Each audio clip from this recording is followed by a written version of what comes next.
우리 깨샘 키즈와 틴즈들 함께 더워드 수련회 다녀왔습니다. 더워드 수련회는 웨스트민스터 소요리 문답을 배우는 청소년 그 수련회입니다. 웨스트민스터 소요리 문답이 뭔지 모르시는 분들이 계실지도 모르겠습니다. 1647년에 영국에서 영국 의회가 소집한 웨스트민스터 회의라는 것이 있었습니다. 그 회의에서 그 기간 동안에 작성된 장로교회의 신조들을 모아놓아 집대성한 내용이에요. 그래서 질문과 답변의 형식으로 되어 있거든요. 그거는 거기에는 우리가 믿는 바가 무엇인지, 또 믿는 대상은 어떤 분이신지, 또 그분은 무슨 일을 행하셨는지, 또 우리는 그분을 통해서 무엇을 얻고 무엇을 누리게 되는지에 대한 이야기들이 기록되어 있습니다. 모르시는 분들 계시죠? 예전에 우리도 같이 한번 하긴 했었는데 아마 모르시는 분이 더 많을 거예요. 왜냐하면 교회에서 그런 거 잘 안 가르치거든요. 그래서 이 장로교회의 원래 성도라면 당연히 알아야만 하는 내용들이 기록되어 있습니다. 거기에는 우리가 이제 따르고 있는 칼빈주의의 신조들, 칼빈주의의 신학과 내용의 전통들이 잘 쉽게 설명되어 있거든요. 거기에는 십계명도 있고, 뭐 성례인 세례와 성찬에 대한 이야기, 그리고 뭐 그런 의미, 그리고 주기도문에 대한 이야기, 이런 것들이 이제 쭉 다 기록되어 있습니다. 매우 이제 신학적인 용어들이 굉장히 많이 이렇게 기록되어 있거든요. 그런데 이런 이야기만 듣는 것만으로도 지금 너무 피곤하다 이런 표정으로 지금 저를 쳐다보고 계시는데, 아이들이 2박 3일 동안 이걸 배우고 왔습니다. 근데 사실 107문 정도 되는데 소교리 문답은 그거를 이틀 만에 3일 만에 어떻게 다 배우겠어요. 근데 정말 이렇게 막 훑어 지나가듯이 이렇게 하는 거지만 아이들은 벌써 이게 3번째 참석입니다. 그래서 우리 깨샘 틴즈들 같은 경우에는 이걸 3번째 듣는 거죠. 그리고 교회에서 저와 함께 이런 이제 성경 공부를 하면서 이 내용이 무엇인지를 이렇게 알아가고 있는 거예요. 근데 요번에 이제 윤희 같은 경우에는 그렇게 고백하더라고요. 이거 다 목사님이 했던 얘기잖아요. 이렇게 얘기해서 너무 기분이 뿌듯하더라고요. 그렇죠. 목사님 훨씬 더 쉽게 잘 가르쳐 주시는 것 같아요. 이렇게 얘기해 주셔가지고. 감사합니다, 우리 틴즈. 네. 그래서 회비 내지 마세요. 수련회 회비 제가 다 없앴습니다. 그래서 틴즈들은. 너무 예쁘지 않아요? 네. 네. 그래서, 동빈이 같은 경우에는 이제 초등학교 입학 전에도 갔다 왔죠. 그쵸. 근데 뭐, 은영 집사님이랑 같이 역시 놀다 오긴 했지만, 요번에도 가서 또 열심히 또 들었는데, 중간에 그림도 많이 그리고 그랬어요. 근데, 괜찮아요. 그런 자리에 함께 앉아서 예배하고, 또 우리 선배, 형 누나들이 뭘 하는지도 이렇게 보고, 또 내가 듣는 것들이 안 듣는 것 같지만 머릿속과 마음속에 심령 가운데 주님이 다 남겨놓으십니다. 그리고 꼭 필요하실 때 생각나게 하십니다. 성령께서요. 그게 지금 우리가 배우고 있는 이 말씀에 대한 내용입니다. 창조, 예정, 섭리, 작정, 성령의 사역과 그리스도의 구속과 은혜의 방편, 이런 어려운 용어들을 막 들어요. 근데 여러분들도 잘 모르시잖아요, 사실. 그렇죠? 어른들도 잘 모르는데 아이들이 이걸 재미있어 하겠습니까? 간다 그러면 이게 사실 스트레스 받고 짜증나는 일이죠. 왕복 12시간 걸렸습니다. 6시간씩 가면서 돈 쓰고 시간 쓰고 재미도 없는 수련회 교육을 하는 걸 보면, 한다고 하면 이제 다른 사람들이 보면 무슨 얘기 하겠어요. 왜 바보 같은 짓을 그렇게 하냐. 그것도 애들이 재미도 없어 하고 그러는데, 재미있는 얘기나 프로그램, 뭐 비전 막 이런 거 막 찬양 뜨겁게 하고 막 세션 빵빵하게 해서 이렇게 하는데 가면 애들이 막 은혜 딱 받아가지고 주님 딱 사랑하게 되고 이런 거 하지, 무슨 교리 교육이냐 이렇게 생각할지 모르겠습니다. 제가 왜 이렇게 어리석은 짓을 하고 있는 걸까요? 저도 힘들어요, 사실. 왕복 12시간 운전하고 애들 같이 있으려면 힘들어요. 근데 그게 제일 중요하기 때문에. 그게 신앙의 기초이기 때문에. 이 기초 없이 다른 걸 하려고 하니까 자꾸 무너지는 거예요. 제가 그랬습니다. 제가요. 교회 나와서 즐거운 시간 갖고 비교할 수 없을 만큼 이 중요한 교리의 교육이 아니라 다른 기독교적인 문화 안에서 20년, 30년 지나 보니까 내가 힘든 상황들, 어려운 상황들, 하나님을 정말로 신뢰해야 되는 상황들이 딱 처하니까 와르르 무너지더라고요. 강사 목사님 그러시더라고요. 이 용어들 너무 어려워요. 근데 처음에 애기들한테 숟가락이 뭔지, 이 용어 너무, 숟가락이라는 용어가 너무 어려운데요. 이 숟가락이라는 걸 계속 알려주고 이것이 어떻게 사용되어지고 어떻게 쓰여지는지를 얘기해주면 나중에 숟가락이라는 용어를 굳이 어려워하지 않으면서 자연스럽게 사용할 수 있는 것처럼, 교회 다니면서 창조, 예정, 작정, 섭리 이런 용어들과 명칭들이 처음엔 어려울 수 있지만 이것들이 계속 우리 안에서 하나님이 우리에게 주신 얼마나 큰 은혜고 놀라운 사랑이며 보편적인 그 은혜인지를 우리가 깨닫게 되면 그것이 더 큰 풍요함과 우리의 삶의 질을 확장시켜 주는데 굉장히 유익하게 사용된다는 겁니다. 우리의 신앙이 왜 더 풍성해지지 못할까요? 이런 알미 없기 때문에. 이런 알미를 배워본 적이 없으니까요. 얄팍해지는 거죠. 그러니까 계속 금방 싹이 나는 것처럼 있다가 사라지고 뿌리를 내리는 것 같다가도 말라 죽어버리는 이유가 거기에 있는 것이죠. 믿고 있는 바를 깊이 있게 배우고 알고 이해하고 그런 수고들을 감당할 때 우리의 기도도 깊어지고 우리의 예배도 깊어지고 우리의 믿음과 신앙이 성숙해 가고 성장해 갈 수 있게 되는 것입니다. 그런 애씀과 수고들을 감당하시라고요. 감당하세요. 하세요. 고생하세요. 그래야 또 함께 더 풍성함을 누릴 수 있게 됩니다. 이런 일들에 또 우리 깨단샘교회 우리 성도님들이 함께 또 동참해 주시고 또 본인도 깊어지고 다음 세대 아이들을 위해서 또 함께 기도해 주시고 참여해 주시고 이렇게 하면 좋겠습니다. 제가 왜 이런 말씀과 교리에 대해서 강조하고 중요하게 여기게 됐는지를 잠깐 나눠보려고 합니다. 저도 태어나서 나고 자란 게 교회거든요. 눈 떴더니 교회였어요, 저는요. 그게 엄청난 은혜였지만 굉장히 엄청난 안 좋은 것이기도 했습니다. 제대로 된 말씀과 교리들을 단 한 번도 배워본 적이 없어요. 단 한 번도요. 한 25년, 25살 군대 갔다 올 때까지도 교리와 내가 믿고 있는 바가 뭔지에 대해서 제대로 배워본 적이 단 한 번도 없었다고 25년 동안은. 그럼 뭘 했겠습니까? 그냥 교회에 나가서 재밌게 놀았던 거예요. 좋은 분들과 함께 찬양하고 기도도 하고 그냥 그런가 보다 하고 이렇게 생각했던 겁니다. 그런데 수련회나 많은 사람들이 모이는 집회 같은 데 참여해서 뜨겁게 기도하고 찬양하고 그러면서 하나님을 조금씩 알게 되고 그렇게 믿음이 조금씩 성장하긴 했었습니다. 그런데 경건하고 기쁘고 감격스러운 마음이 수련회나 찬양 집회나 이런 데 참여하고 때는 좋았는데 나오는 순간부터 확 사라지는 거예요. 막 양은 냄비가 와르르 끓었다가 금방 확 식어지는 것처럼. 이게 뭘까 도대체? 그러면 어떻게 될까요? 무언가에 중독된 사람처럼 그런 수련회나 그런 집회만 계속 찾아다니게 됩니다. 왜냐하면 뜨거움이 있다가 하나님을 경험하는 것 같고 뭔가 체험하는 것 같고 아는 것처럼 딱 됐다가 밖에 나오고 내 삶의 현장에 나오는 순간 와르르 무너지죠. 그냥 사라져. 연기처럼 사라집니다. 마치 성냥이 불에 탁 켜지면 잠깐 뜨거움이 있다가 몇 초 안 가서 그냥 쭉 사라지는 것처럼. 이게 문제였어요. 그러면 왜 그런 걸까?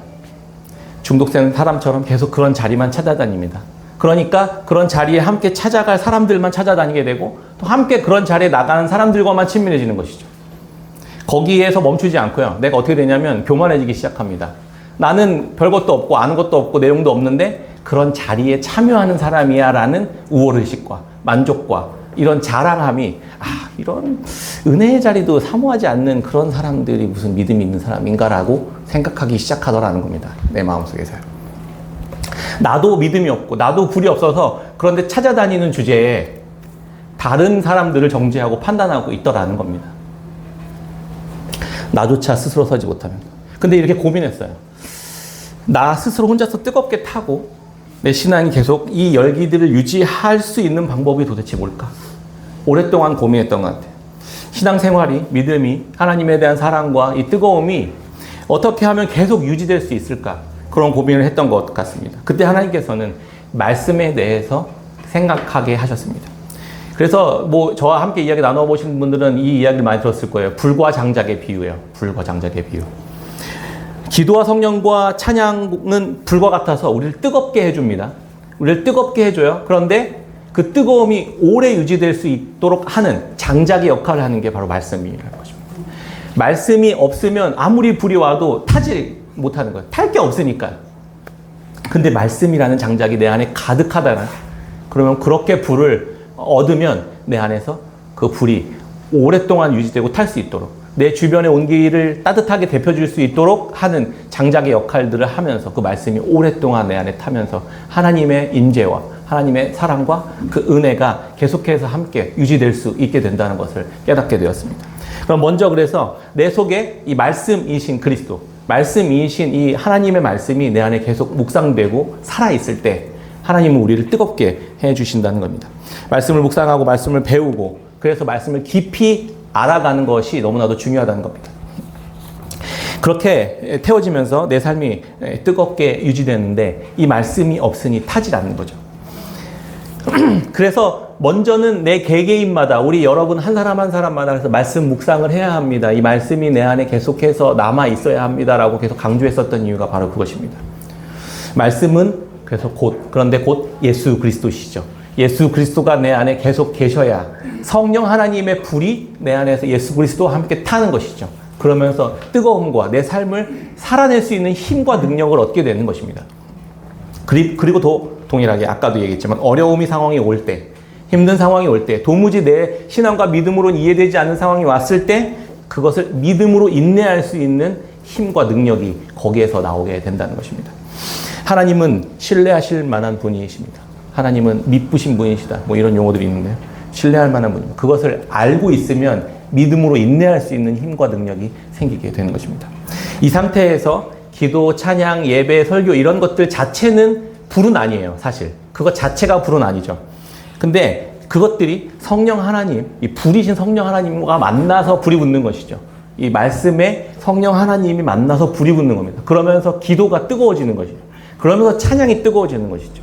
이 말씀이 없으면 기도가 되겠습니까? 맨날 그런 이야기 하잖아요. 내 안에 하나님에 대한 바른 지식이 없는데 기도를 열심히 하면 뭐가 되겠습니까? 내가 생각하는 세상에 속한 것들만 간구하게 되는 것이죠. 세상의 것들만 계속 구하게 되니까 그걸 더 강하게 구하게 됩니다. 그러면 이상해지는 거예요. 이 사람이, 신앙이. 그러니까 내 안에 있는 말씀, 바른 지식이 너무나도 중요하고 그리고 그걸 토대로 기도하는 게 너무나도 중요하다는 거죠. 그랬을 때 성령께서 그 말씀을 통해 우리를 뜨겁게 태우시게 될 것입니다. 거기에 찬양과 말씀과 기도가 붙어서, 교제가 붙어서 함께 뜨겁게 내 삶을 유지해 줄 수 있다는 것. 그래서 우리 교회 공동체는 말씀으로 중심으로 한 뜨겁게 타는 장작, 모닥불과 같은 거예요. 그러니까 이 교회 공동체를 떠나서 장작개비 하나를 떠나면 물론 타긴 타겠지만 얼마나 또 오래 가겠습니까? 성냥개비보단 오래 가겠지만 혼자서는 오래 못 타잖아요. 그거랑 마찬가지인 것입니다. 공동체와 분리될 수 없는 것이죠. 교회와 함께. 그러니까 첫 번째는 내 속에 말씀이 충만하게 준비되어 있는 것과 그리고 그걸 근거로 기도하며 뜨거움을 유지하고 그 유지한 개개인들이 모여 공동체를 이루고 함께 그렇게 뜨겁게 타오르는 것입니다. 그리고 우리와 함께 있는 이들에게 온기를 전해주는 따뜻함과 사랑과 은혜와 긍휼을 전해주는 그런 역할들로 우리가 부름받은 자들, 그것이 새 언약 백성들에게 하시는 성령 하나님의 역사하심과 예수 그리스도의 은혜인 것입니다. 이렇게 우리를 하나님께서 교회로 만들어 가시고 이렇게 우리 안에 말씀을 계속해서 주십니다. 그것 중에 하나가 요번에 갔다 왔던 이 교리인 것이죠. 이 믿음의 선배들이 잘 정리해서 바른 해석 가운데 잘 정리해서 우리에게 선물로 남겨주는 것이 바로 교리입니다. 이 교리를 또 함께 배워가고 또 알아가고 또 말씀을 또 계속 더 깊이 있게 이렇게 알아가는 섬김과 수고를 통해서 여러분들의 믿음과 신앙이 더 깊어지고 더 넓어지고 더 풍성해져 갈 수 있었으면 좋겠습니다. 말씀을 우리가 그렇게 알아야만 합니다. 만약에 성령만 있다면 어떻게 될까요? 아까도 얘기했지만 말씀만 계속 구한다면, 자기의 기도와 예배와 찬양만 구한다면, 다 따로따로 구한다면 다 이상하게 떨어질 거예요. 이것들은 다 믿음 안에서 통합되어야만 하는 것들입니다. 이것들이 어떻게 믿음 안에서 함께 통합되어야만 하는지, 그래서 바른 말씀의 지식이 있어야 하고 성령께서 올바른 이 믿음, 이 의미들을 믿음의 선배들을 통해 잘 정리해 준 내용들을 우리 안에 잘 간직해야만 합니다. 그래야 그걸 통해서 함께 기도하고 함께 예배할 때 우리 안에 하나님이 드러나게 되시는 것을 우리가 경험하게 되는 것입니다. 이게 말씀 안에서의 코이노니아, 교제입니다.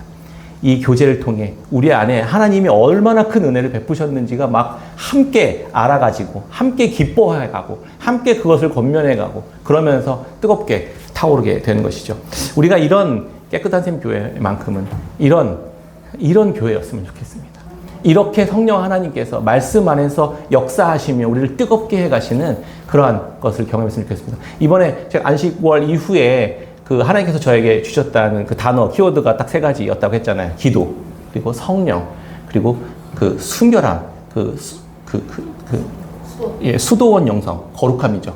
예. 그것을 통해서 이 3가지의 키워드를 통해서 우리를 어떻게 풍요롭게 하고 거룩하게 깨끗한 공동체로, 거룩한 공동체로 세워가실 수 가시려고 하시는지를 우리가 함께 계속해서 더 깊이 이해해가고 알아갔으면 좋겠습니다. 오늘 요한은 사도 요한 오늘 본문에서 아이들아 이렇게 부르면서 성도들에게 중요한 내용들을 한 가지 가르쳐 줍니다. 아이들아라는 단어는 앞에서 14절에서 한번 사용되었던 단어긴 한데요. 신앙적으로는 아직 성숙하지 못한 그러한 성도들을 지칭하는 단어입니다. 신앙적으로 아직 성숙하지 못한 성도들, 아이들아. 그러니까 우리들에게 나이가 많은데 우리들한테 아이들아 이렇게 이야기하고 있는 거예요. 예수님을 믿음으로 죄사함을 받았어요. 예수님을 알았어요. 하나님이 누구신지는 알았어요. 그런데 하나님과의 이 사귐 안에서 더 깊은 사귐 안에서 믿음을 가지고 세상 속에서 죄와 사망과 어둠과 그 더러움에 속한 것들과 치열하게 싸워본 적이 없는 거죠. 이 믿음으로. 그러니까 아이들입니다. 아이들 있잖아요. 생명을 얻었지만 풍성함은 아직 얻지 못한 이들을 말합니다. 생명을 받고 태어났어요. 이제 걷고 이제 짚으면서 이제 아장아장 걷기 시작한 이 아이들에게 집 안에서 온실 같은 그러한 보호함을 받았어요. 예수님 잘 믿어서 천국 가면 돼요. 이렇게요. 그런데 우리의 삶이 정말 거기에만 머물 수 있습니까? 그걸로 세상을 이길 수 있겠습니까? 아이들은 자기가 다 아는 것처럼 생각합니다. 청소년기에도 그렇죠. 내가 다 아빠가 뭘 안다고 이렇게 그래요. 사실 그래요. 그런데 막상 세상 앞에 한번 서보세요. 그리고 그 세상 앞에서 내가 스스로 그것들을 이겨낼 수 있는 힘이 있는지 한번 바라보시면 견디지 못하고 무너지는 경우를 많이 보지 않습니까? 이런 아이들이 알아야 할 것이 있습니다. 지금 우리가 살아가고 있는 이 세상이 마지막 때다 이렇게 이야기합니다. 아이들아 마지막 때다 이런 이야기를 합니다. 요한서신이 쓰여졌던 것이 거의 한 2000년 전이거든요. 2000년 전에 마지막 때다 이렇게 얘기했는데 지금 2000년이 지났잖아요. 2000년이 지난 지금 우리가 이 말씀을 읽으면서 마지막 때다 이렇게 이야기하면 2000년 동안 마지막 때였다는 거잖아요. 그럼 뭔가 좀 이상하지 않습니까? 도대체 마지막 때라는 게 뭘까요? 성경이 말하는 종말, 성경이 말하는 마지막이 뭐냐 이런 것들을 좀 생각해 볼 필요가 있는 것이죠. 제가 이 참고하고 있는 이 최영상 교수님의 책에는 최영상 교수님이 이렇게 설명해요. 마지막 때. 성경이 말하는 종말은 인물과 사건을 중심으로 결정된다 이렇게 얘기합니다. 이게 뭔 말이냐면 역사와 이 세상에 마지막이 올 것이다라고 하나님이 예언하셨잖아요. 구약에 마지막에 어떤 한 인물이 나타날 거다. 메시아를 내가 보낼 거다. 구원자를 보낼 거다라는 말씀이 있었잖아요. 그리고 약속했잖아요. 근데 그 인물이 실제로 오는 거예요. 그 사람이 실제로 오는 거예요. 그리고 이루어지리라고 내가 보낼 것이고 그 사람을 통해 내가 구원할 거다라고 했던 그 일이 실제로 이루어지는 게 끝나는 거예요. 종말이죠. 그래서 사람과 사건을 통해서 종말이 일어나는 거예요. 우리의 삶 속에서 사실은 이런 일들이 있습니다. 좀 슬픈 일이지만 어릴 적에 부모님들을 사고로 잃은 어린아이 입장에서 한번 생각해 보세요. 부모님이라는 사람을 잃어버린 사건이죠. 슬프지만 이 아이에게는 무슨 일이 일어난 걸까요? 종말이 일어나는 것이죠.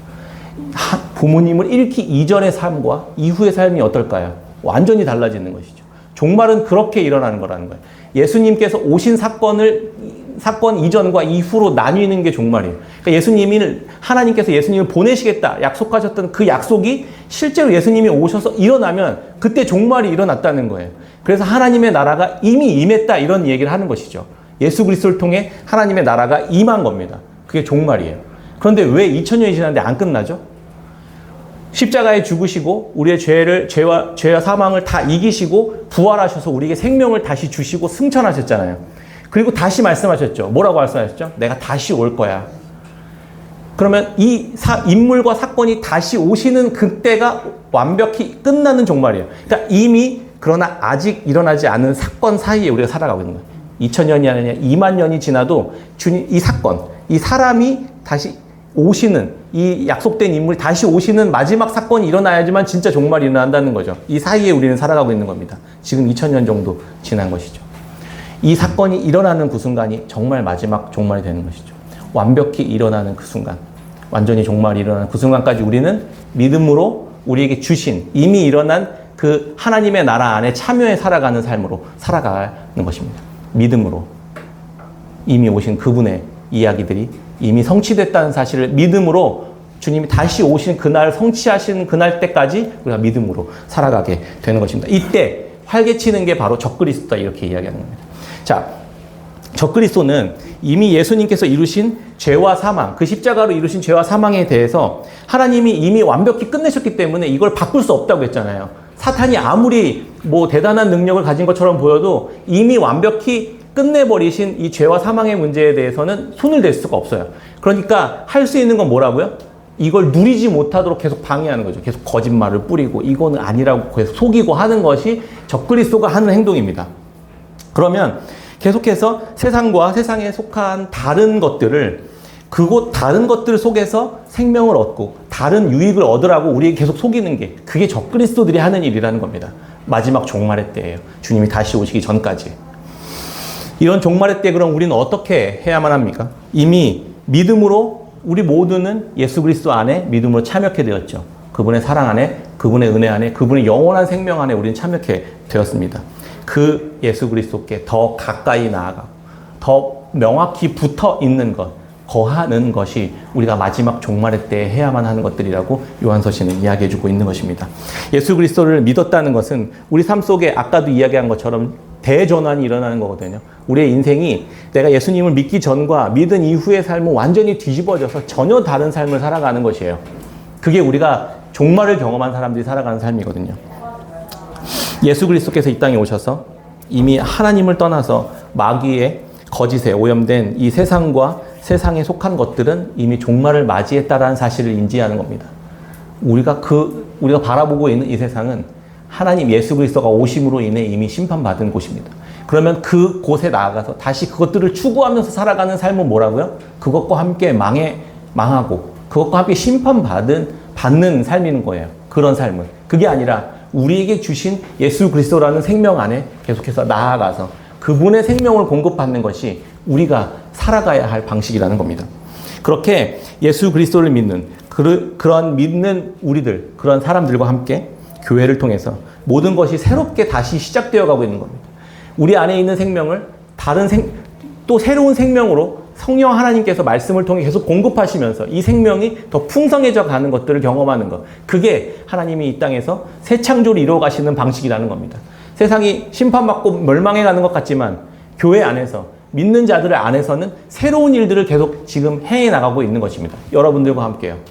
우리 안에서요. 하나님께서 그 일들을 행하고 있는 겁니다. 그때 우리가 해야 할 일은 예수 그리스도께 나아가 이 말씀이신 예수 그리스도께 더 나아가서 그분 안에 붙어 있는 겁니다. 삼위 하나님의 사랑의 코이노니아 안에 더 참여하는 것입니다. 더 그 안에 머물러 있는 것입니다. 그것이 우리가 유일하게 붙잡고 해야 할 종말의 마지막 때에 적그리스도가 창궐하는 이때에 우리가 해야 할 일이라는 것입니다. 썩어지고 더럽고 허무한 세상과 이 세상에 속한 것은 이미 그리스도 안에서 다 심판을 받은 것들입니다. 그것들이 아니라 그리스도와 성령 안에서 성부 하나님과의 이 사귐을 통해 아버지의 사랑 안에 더 깊이 거해가는 것, 그것이 우리가 해야 될 것입니다. 이것이 마지막 때에 예수 그리스도께서 종말에 가져오신 성도들이 살아가야 할 모습인 것입니다. 그래서 계속해서 우리가 함께 나눔을 하고 함께 말씀을 묵상하고 함께 모여 기도하고 예배하는 것이죠. 그러면 동시에 이런 일들이 교회 안에서 일어나는 것 동시에 적그리스도들이 하는 그런 모습과 형태는 어떻게 나타날까? 요한은 더 구체적으로 얘기해 주거든요. 적그리스도가 활개를 치는 종말의 때에 일어나는 일들은 가장 큰 특징 중에 하나는 뭐냐 하면 분리입니다. 분리. 요한일서 2장 18절 19절 같이 한번 읽어볼까요? 18절 19절입니다. 시작. 아이들아 지금은 마지막 때라. 적그리스도가 오리라는 것 너희가 들은 것과 같이 지금도 많은 적그리스도가 일어났으니 그러므로 우리가 마지막 때인 줄 안다. 그들이 우리에게서 나갔으나 우리에게 속하지 아니하였나니 만일 우리에게 속하였더라면 우리와 함께 거하였으려니와 그들이 나간 것은 다 우리에게 속하지 아니함을 나타내려 함이니라. 아멘. 그리스도 안에 있는 교회와 공동체에서 분리되는 일들이 일어납니다. 적그리스도를 따르는 자들을 통해서요. 그것 자체가 이 그리스도를 따르는 자들의 공동체 안에서 분리되어지는 것 자체가 적그리스도께 속했다는 의미예요. 그러면 요한은 예수 그리스도를 따라서 삼위 하나님의 이 코이노니아 안에 있는 이 공동체 안에 있는 성도들에게 우리라고 말해요. 우리에게서 떨어져 나간 자들, 이렇게 분리된 자들 이렇게 설명하거든요. 우리와 우리에게 속하지 않은 자들로 구분지어서 말합니다. 우리를 따르는 않는 자들은 다 그럼 적그리스도의 무리일까? 그것도 조금 생각해 봐야 됩니다. 우리는 단편적으로 너무 이렇게 우리만 우리만 그리스도께 속해 나머지 다 적그리스도야 이렇게 생각하는 것도 좀 무리가 있지만 지금 요한이 말하려고 하는 의도를 아시겠죠? 예수 그리스도를 부인하면서 떨어져 나간 자들, 그 자들을 말하는 겁니다. 그러면 반대로 교회 안에 있으면 다 예수 그리스도 안에 연합되어 있는 자들이냐? 그것도 경계해야 되는 부분인 것이죠. 우리가 교회에 참여하고 있다고, 세례를 받았다고 해서 다 그리스도 안에 연합되어 있는 것이냐? 그렇지 않습니다. 그렇지 않을 수 있습니다. 그렇다면 누가 진짜 적그리스도고 누가 진짜 그리스도 안에 거하는 구원받은 백성인가? 예수 그리스도를 내가 믿음으로 고백하는 자들, 그리고 그 고백하는 것을 통해 예수 그리스도와 연합되었죠. 그러고 나서 예수 그리스도를 통해 삼위 하나님과의 연합 안으로 참여하는 자들, 그 사귐과 코이노니아 안에 들어가는 자들이 그리스도께 속한 자들이라는 것입니다. 한번 생각해 보겠습니다. 구원은 예수 그리스도를 하나님의 아들로 믿고 받아들이면서 그분의 십자가의 속죄로 우리가 그분과 연합되었다. 이렇게 이 연합되었다는 사실들을 믿는 자들입니다. 그게 구원이에요. 하나님과 분리되어 있던 내가 예수 그리스도를 통해 다시 연합된 게 구원이라고요. 그 사건을 통해서 삼위 하나님과의 사랑의 코이노니아 안에 우리가 참여할 수 있게 되는 자격과 권세를 얻게 된 겁니다. 요한일서 1장 1절에부터 이런 이야기를 합니다. 요한은 이 이야기부터 시작해요. 태초부터 있는 생명의 말씀에 관하여는, 예수님이죠. 우리가 들은 바요 눈으로 본 바요 자세히 보고 우리의 손으로 만진 바라. 이 생명이 나타내신 바 된지라. 이 영원한 생명을 우리가 보았고 증언하여 너희에게 전하노니 이는 아버지와 함께 계시다가 우리에게 나타내신 바 된 이시니라. 우리가 보고 들은 바를 너희에게 전함은 너희로 우리와 사귐이 있게 하려 함이니 우리의 사귐은 아버지와 그의 아들 예수 그리스도와 더불어 누림이라. 우리가 이것을 쓰면 우리의 기쁨이 충만하게 하려 함이라. 창세부터 계셨던 하나님이신, 말씀이신 예수 그리스도께서 육신을 입어 이 땅에 오셨고 제자들을 만나게 되었습니다. 그리고 사도 요한이 예수님을 만졌고 보았고 들었습니다. 예수님과 함께 연합된 것이죠. 그리고 사도들의 공동체가 세워졌죠. 교회가. 그럼 그 교회들은 이 교회가 지금 우리에게 편지를 써주고 있는 거예요. 교회 바깥에 있는 우리들에게. 무슨 이야기를 하는 겁니까? 우리가 예수 그리스도와 함께 연합되었고 그 연합 가운데 하나님의 삼위 하나님의 사귐 안에 우리가 초대된 이 기쁨을 가지고 있는 우리인데 우리와 연합해라. 우리 안으로 들어와라. 이렇게 이야기하고 있는 겁니다. 이게 복음이고 이게 초대예요. 이게 전도예요. 예, 이게 전도예요. 이게 지금 무슨 소리 하고 있는 건가? 약간 그런 거 아니죠? 잘 따라오고 계시죠? 그게 구원이라고요. 예수님을 믿는다는 건 믿고 천국 가고 이 땅에서 복 받고 끝나는 게 아니라, 그런 게 구원이 아니라 예수님을 믿어서 그분 안에 있는 생명을 얻은 거라고요. 그리고 예수 그리스도를 통해서 예수님이 삼위 하나님의 공동체 안에 계시잖아요. 예수님을 문으로, 통로로 삼위 하나님의 사귐 안에 우리가 초대함 받게 되었다고요. 이게 어마어마하게 놀라운 일이라는 겁니다. 그 초대받은 그 기쁨이 너무나도 넘쳐나서 너네도 들어와봐. 이 기쁨 안으로 좀 들어와봐. 이렇게 지금 편지를 쓰고 있는 거라고요. 그리고 우리는 그 안에 참여하고 있는 사람들이란 말이죠. 그런데 예수님을 믿는다고 하면서 교회 안에서 예수님 믿었는데 죽어서 천국만 가면 되지 뭐 이렇게 생각하고 있는 게 얼마나 어리석은 일이라는 겁니다. 지금 요한은 그렇게 답답해하면서 이야기하고 있는 이 사귐 안으로 들어와. 근데 이 사귐 안에 들어왔다가 나간 자들이 있는데 적그리스도들이라는 거예요. 그게. 교회는 이 초대를 들은 자들이고 듣고 믿음으로 받아들여서 놀라운 이 삼위 하나님의 사랑의 코이노니아에 참여하게 된 자들이라는 겁니다. 이게 천국이에요. 이게 이 땅에서 하나님의 나라를 누리는 새 언약 백성들의 모습이라고요. 그게 풍요함이고요. 그게 이 땅과 비교할 수 없을 놀라운 영원한 생명과 사랑과 은혜와 진리와 의와 공평들이 그 안에 다 들어있다는 걸 지금 이야기해주고 있는 겁니다. 그러니까 예수 그리스도 안에 모든 게 다 들어있는 거예요. 그분을 얻으면 그분과 함께 모든 것을 다 얻는다고 지금 이야기하고 있는 겁니다. 우리는 어떻습니까? 우리 교회는 이 풍성한 삼위 하나님의 사귐과 코이노니아 안에서 그분의 생명과 은혜와 그 진리의 말씀들이 풍요하게 누려지고 있습니까? 저는 그렇다고 고백합니다. 오늘 주보 보셨나요? 오늘 주보? 어떤 고백이 담겨 있는지 한번 보십시오. 우리 덕호 형제가 어떤 고백을 했는지 한번 보십시오. 이 땅에서 하나님의 나라를 살아가는 하나님의 백성, 새 언약 백성이 어떻게 살아가는지 한번 보시라고요. 오늘 카톡방 보셨어요? 우리 은영 집사님이 고백한 거, 이 땅에서 하나님의 나라를 살아가는 자들이, 믿음 안에 거하는 자들이 어떻게 그리스도와 삼위 하나님과의 사귐에서 분리되지 않고 어려움을 만나면 어떻게 더 깊이 들어가는지 보시라고요. 그리고 그걸 함께 경험해 보자고요. 그리고 그걸 함께 누리자고요. 그리고 그걸 함께 격려해 주자고요. 그리고 이 놀라운 복음 안에 다른 이들을 초대해가는 그런 교회로 이 땅에 하나님이 자기 아들 독생자 예수 그리스도를 주셨던 겁니다. 우리는 그 아들 예수 그리스도를 받아서 누리고 있는 자들이에요. 이 땅에서 세상과 세상에 속한 것들을 찾아서 예수 그리스도가 충분하지 않다고, 이분 말고 세상에 더 좋은 것들이 있다고, 이거 말고 더 좋은 것들이 있다고 이야기하는 적그리스도의 이야기에 속지 마시라고요. 거기에는 죽음과 사망과 허무만 있을 뿐입니다. 예수님은 그래서 계속 내가 어떻게 아버지와 연합되어 있는지를 설명해 줍니다. 요한복음 14장 10절입니다. 내가 아버지 안에 거하고 아버지는 내 안에 계신 것을 내가 믿지 아니하느냐? 내가 너희에게 이르는 말을 스스로 하는 것이 아니라 아버지께서 내 안에 계셔서 그의 일을 하시는 것이니라. 조금 있으면 세상은 다시 나를 보지 못할 것이로되 너희는 나를 보리니 이는 내가 살아있고 너희도 살아있겠습니다. 그날에는 내가 아버지 안에 너희가 내 안에 내가 너희 안에 있는 것을 너희가 알리라. 예수님은 아버지 안에 내가 있다라는 정체성을 갖고 있었다고요. 그리고 내 안에 아버지께서 계신다.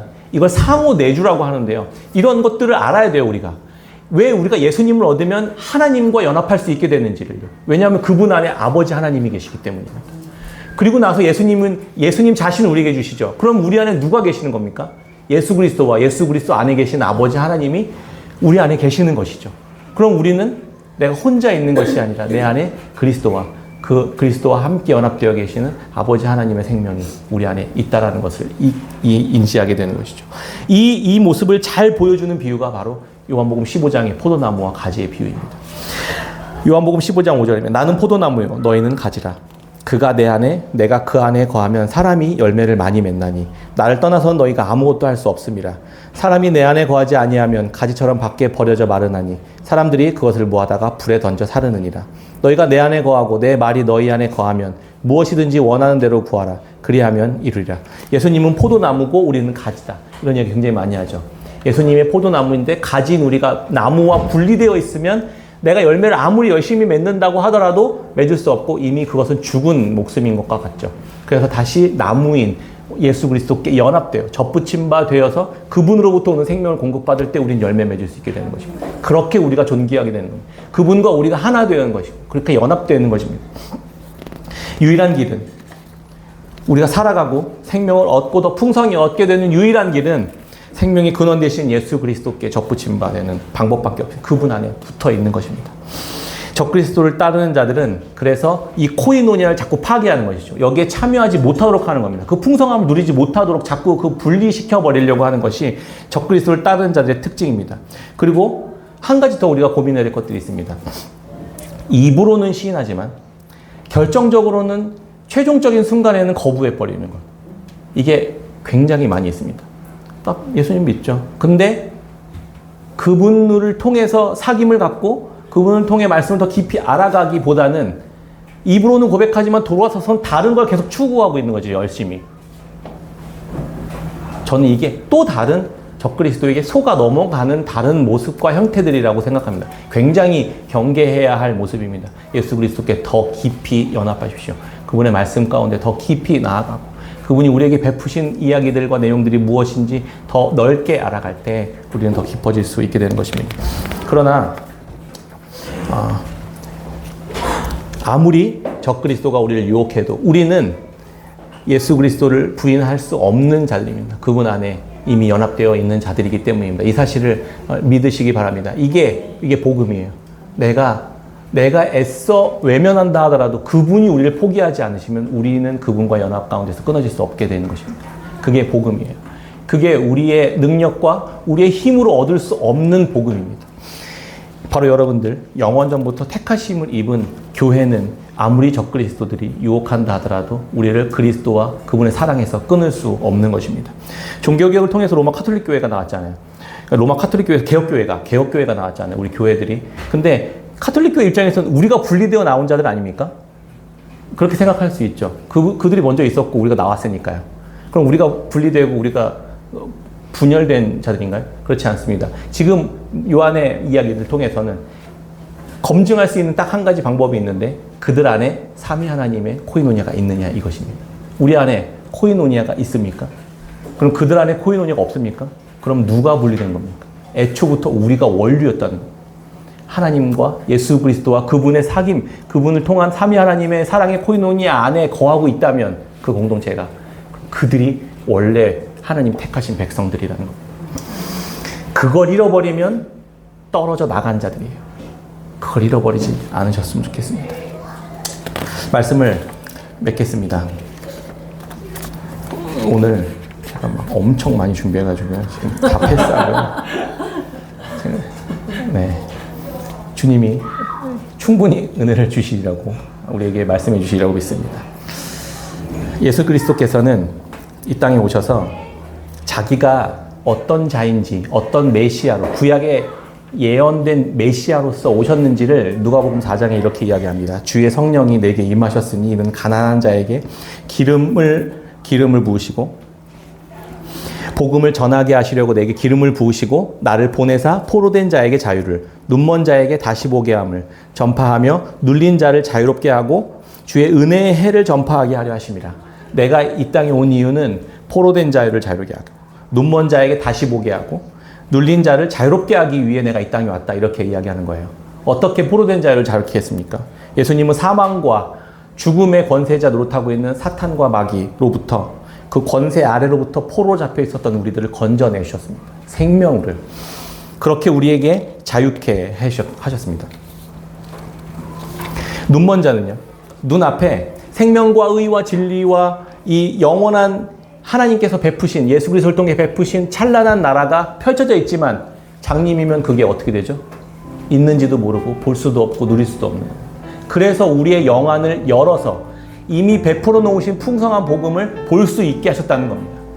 예수 그리스도와 그분 안에 속한 삼위 하나님의 코이노니아를 볼 수 있게 하셨다고요. 새롭게 어떻게 새 창조해 나가시는지를 볼 수 있게 해주셨다고요. 그거를 눈을 뜨고 볼 수 있게 하시는 분이 예수 그리스도라는 겁니다. 눌린 자는요, 세상의 많은 요구들 앞에 우리는 계속 눌려 있습니다. 괜찮은 사람이 되어야 할 것 같아요. 다른 사람의 시선에 따라서 내가 좀 뭔가 사랑받을 만한 것, 성공할 만한 어떤 존재로 인식되어야만 할 것처럼 눌려 있습니다. 내 힘으로 무언가 그것도 이루어야만 할 것처럼 더 이상 내 힘으로 이루어야 내야 사랑받고 인정받을 수 있을 것 같은 눌림에 놓여 있을 필요가 없습니다. 예수 그리스도 안에서 우리는 모든 것을 얻었기 때문입니다. 눌린 자를 예수 그리스도 안에서 자유케 하신 것입니다. 그렇게 우리는 어떻게 이 모든 것들을 얻게 되죠? 예수 그리스도를 알므로, 그리고 그분 안에 있는 모든 것들을 얻게 됨으로 우리가 이 모든 것들을 얻게 되는 것입니다.